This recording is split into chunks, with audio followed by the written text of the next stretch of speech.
everyone, Carol here. Now if you're anything like me, and I know full well that you and you over there, no good hiding, I know that you're in the same boat as me, in that you've got an excessive amount of book pages. So I've got all these garden ones and it's driving me nuts. I've got all these book pages and it's driving me nuts, and I've got all these country diary pages and it's driving me nuts. So I'm on a little bit of a mass making. Now then, at the moment I've got a little mini series running, and I think I might continue it on, called Let's Create. This one's going to be called Let's Create Mass Making MM, okay? Because I need to start using these book pages up, and I need to be creating embellishments to go into the journals that I'm making. Now at my mass making rate, I need to make about 20,000 journals to use everything up. But I was also thinking this could be a little project that I'm going to run on my Facebook group as a swap for September. So all the members of the group who are watching and are up for a swap, pay close attention. All right. Now, I'm a little bit behind with the times because I know that I've not been about too much over the past year, and I'm trying to make amends. But I was watching videos on these, so I know that these have been about for a little while now. So what I initially did was I did these, and then I got to thinking about some other stuff, which is what I'm going to show you now. So these are 2 pages from the really useful bold florals, and because when I make a digikit, I have to print it off to make sure that it's going to print all right. So I've got loads printed off to make sure that they're going to print all right for you guys. So what I did was I put these back in the printer, and I printed on the back side the really useful delicates, okay? And I'm going to show you some examples in a moment, but I want to show you first how to make the pocket, just in case you haven't seen it before, all right? But I've also got a little tip as well for you, which you might find useful, because one of the problems I was having in the beginning was when I was folding this section up, was getting it so that, can you see my points over here? One's at one height, one's at the other, or I was going over here and then this angle was all wrong, and it was a bit like, ugh. Anyway, I figured out, and especially if you've got one of those graph boards, you'll find it real easy. If I put this point, hang on, do I want that on the, yeah, so I want the bold one on the back, laying down flat, and I want this point to touch a line either on your graph mat or on your crafting mat. Okay, so that point is up there, and then this point is going to come up and also line up with this point over here. Now you can tell if you've gone too far, because you end up with this stupid angle over here, and we want it equal. So that needs to come in so that I have a nice rectangle down there, okay? So having that line to begin with helps you to get everything in the right position to start with, all right? You end up then with a nice diamond or a square, but you end up with that nice 90-degree angle at that point up there. So at this point now I can fold that and crease it, and if I want to be real particular, then I can get me bone folder out, but we'll do that in a bit. The next bit was also equally like, how do I get the position of it just right? Now if you're OCD or your eyesight's not great, getting it in the right place can be quite difficult. We've already got that line, so we can line them up there, and then we're going to fold that over. Now I can see that that rectangle there is the same as this rectangle here, which appeases me, because if it wasn't, I wouldn't be happy. So I can put that and crease it down that side. But I could also lay a piece of masking tape, or if you're doing this on paper, you could draw a line so that you're going to fold them in all at the same spot every time. Right, so this edge now meets up with that bottom. Then I'm going to do the same with this corner, fold it over, look to where I want it to be. Now my giveaway on this one is this corner up here, because it forms a nice square. So fold it first, Carol, that might help. Okay, fold that, crease that. Right, and then this one is going to tuck into this little pocket here. Then I can use me bone folder to just crease all of that down. Now I've got this lovely now two-tone pocket. Okay, one of the things that I realised when I was making these particular ones was this border edge here, I don't have to cut it off, I can just leave it as is. So let's do this, because it forms a bit of a border itself. Now I want the main pattern face down. I want that touching that line up there. I'm going to fold that so that it matches that line up there, but I'm also going to check this angle here, so I can see that I need to spin the whole paper around a bit to be able to get that nice rectangle there, and fold. And if you've done this on a piece of paper and you've got your lines on, drawn on your piece of paper underneath, you can now automatically just fold that one over to match it up with the line there. For me, I haven't got those lines because I'm following this pattern here for me, and I'm going to match that up like that. And then I'm going to fold that one over and get it so that I get a nice square up in that top corner, or a nice rectangle, whichever. But so long as it sort of all blends together nicely. And then I'm going to tuck that inside of there. And again, I've ended up with another two-tone pocket. I mean, how quick are those to make? Now, one of the things that I did notice on a lot of videos, and please work this time glue because it was all clogged up earlier, is that this bottom bit is open, so it means that anything that you put in the pocket, it's just going to fall out the bottom. And so they were kind of struggling to put a line of glue on there. Well, if you just open it back up, because it's like, it's not rocket science to tuck that one bit inside the other, and then put a line of glue on there,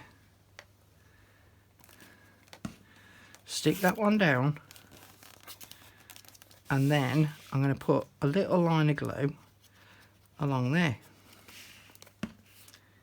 fold that in, tuck it inside, and Bob's your uncle, Fanny's your aunt. Okay, but you can now see as well where I haven't trimmed off this excess, that also helps to create a nice pattern within those papers too. Now I've another one to show you, just bear with. Let me unravel it first. Okay, so this was the paper that I put through the printer. When it came back to me, the printer ink had run out. And it looked like that. So it's purple at one end and bright orange at the other and stripes in the middle. But I thought I'll just give it a go. Did I do it that way? Hang on. Yeah, I did it that way. Alright, so point, all sorted out. Oh, not quite sorted out. Now it's sorted out. And then I folded that one over and I was like, oh, that's that purple. And then folded that one over and tucked it in. So I've now got a multicoloured pocket. So what I'm trying to say is, don't throw away those pieces that haven't printed right. So if you... Oh, I've got another one to show you. Hang on. Where's it gone? Come on. You're in here hiding. There we go. This one, similar kind of thing, look. I'll untuck it. So look, started to run out of ink again. But I folded it up anyway. Like in for a penny, in for a pound. So, I don't know, that look pretty. And it doesn't matter that the ink's run out there because it all looks part and parcel. But by the time you've put your bits and pieces inside of there, have I got any bits and pieces to hand? Hang on a minute, let's have a look. Oh, I've got lots of bits and pieces over here. So by the time you've put your bits and pieces in, so you don't get to see much of it anyway. Put a tag in there. Oh, perfect tag for in there, look. Or there. See, it starts to cover up those misdemeanors anyway. So, so you don't have to worry too much if it hasn't printed just quite right. And you could always stamp on it, put a sticker on it. So that's my printed papers. But I'm on about those book pages. So one of the things that I'd got with this one was which way round to have it. So I thought about doing it. Hang on. Let me just think. There we go. So I thought about doing it so that it was upside down, so that when I folded this bit up, I'd have the nice images on this side of the page. But my problem was I ended up with the page number up in this corner. So I had to have it right way around and then fold it up. Again, let's do the points up there. And to be fair, most of the images, I mean, that nicer image underneath there is kind of now lost. So I was a bit miffed about that really. But, like I say, it's using the book pages up and it's getting rid. And most of these, you won't be able to see the pretty bits so much anyway, unless you take everything out of all the pockets. Okay, so that's a smaller version. So I could do a selection of those, and then I could pretty these pages up. And then one of the things that you can do is put on some washi tape. Now again, I saw people with washi tape and they were like struggling to put a piece on that section because this pocket's in way. So I just thought, do you know what, Carol, just open it all back up. That's the piece that I want to put some washi tape on. And I need to take it just beyond that line. So we'll bung that on there. And it's a bit too far away for my poor eyes to see that I've got it on straight. So you'll have to forgive me if it's not on straight. Okay? So then I fold it back up. And then this is the next bit that I want to put some on. So keep my eye on that, open it up, and it's on the back side now. So let's put some on the edge there.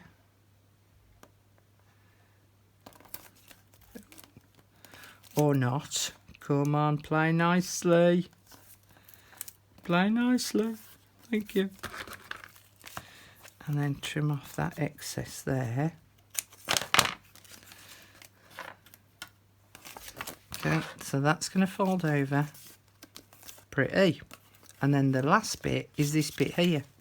So again, I'm going to open it back up. I'm going to put the washi tape on there.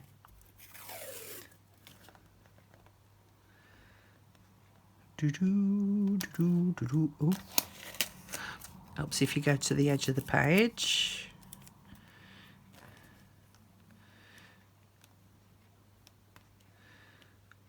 I'm sat here with my tongue hanging out.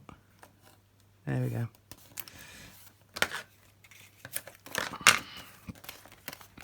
Trim that little bit off.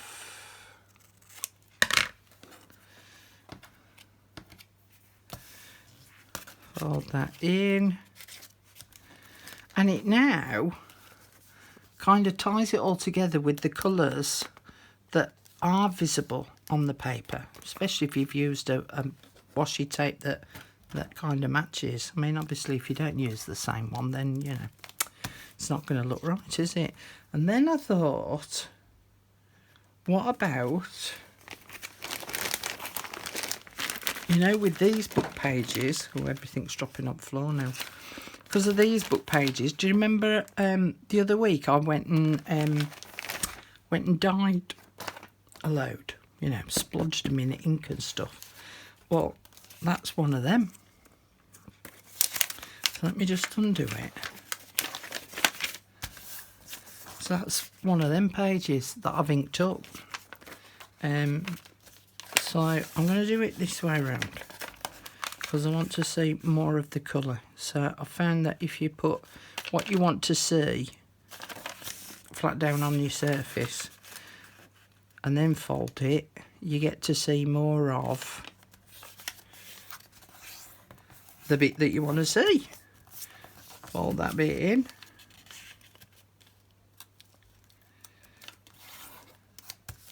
Fold that bit in and tuck that bit in there.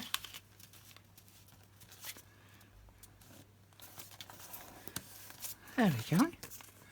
So then you get a nice multicoloured pocket that way as well. So it means, does mean of course that I need to do a bit more inking of these book pages. So of course you can go on and decorate them further. You know, you don't just have to leave them as they are. You could do stamping on there, you could do some stenciling on there, you could add some clusters on there. So these were ones from my basket from when I made a load of clusters last time. So if you put the clusters on this front bit here, obviously they're not going to get covered up by the time you put all your bits and bats in your pockets. And I thought that they would look really pretty on the front there, and especially when you put that inside of a journal. If you want to put some lace on, of course, you could just turn it over, glue it onto the back so that it's then hanging down beneath the pocket. Or you could open it up, put some glue between those two sections there and there.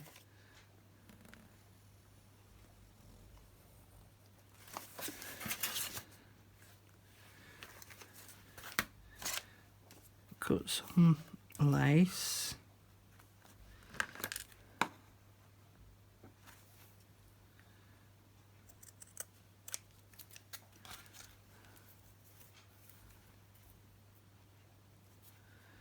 Put that down inside.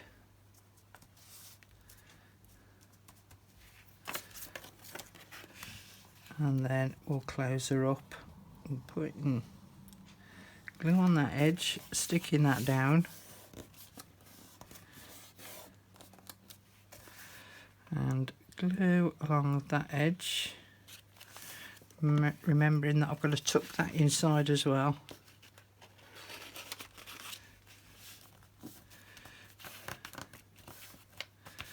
Put my cluster on, and how pretty is that going to look in the journal? Might add a little bit more on. So all sorts of different little ways of making these up. Definitely going to put that one on there, so then that looks great. This is how many I ended up making. I only started this afternoon. There's about 40 there altogether. So yeah, I'm just going to show you a couple, sort of a little bit more close up and sort of what I've learned. So this one I did a little bit of stamping on, and I've got these sticker butterflies, and then I've got a little bit of dangly lace on the bottom of that one. This one's got the washi tape on, as has that one. Oh, I put lace on the bottom of that one. One thing I will say is with the book pages especially, and also the country diary ones, let me just get a blank. Let me get one of each out. There we go. Is nice enough. Probably want some ink spraying on it. Maybe once done with some coffee dyed inks on it, some coffee dyeing inks on it. This one doesn't need coffee dyeing inks, but it needs something to sort of tart and titivate it up a little bit because it's a little bit on the bland side. But these were just purely the writing papers with no pictures on. I thought about adding some napkins onto these as well. And then on the multicoloured one, oh, let's get it in shot, Carol. I put some lace on the bottom and then I put a cluster on it. Did the same with that one. Just added a cluster on the bottom and I did me faux stitching on there as well. And I can see I need to still do that little bit there. And of course I could stitch around the edge on the sewing machine as well to encase it all. And then this one I've decorated fully so that you could see a fully decorated one, but I won't do fully decorating until I'm ready to put it in a journal, because then I've got an inkling of how I want it to look. So this one would look lovely in an autumn journal. So again, did the faux stitching, put some stickers on it, put some dangly lace on it, put some seam binding which I've wrapped around the back and did a bow, and then did a ball pin with some charms on it as well. But I thought that would look really lovely in a journal.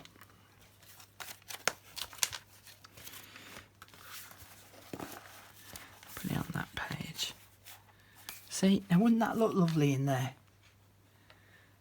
So yeah, quite like that.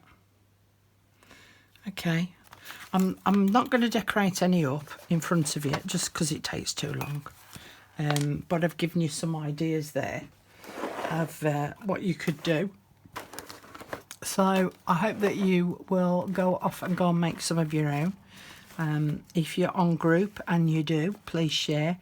I will set up a swap on group as well, so that we can do a bit of swapping. Oh, that one I decorated up a bit as well. Look, I put some washi tape on that one. And when I put the date up in that little square up there with my little date stamp. So yeah, great fun to just fiddle about with, and you can make loads in a short space of time. Okay, I'm off now. Thanks for joining me, and I'll see you all again really soon. Bye for now. Bye.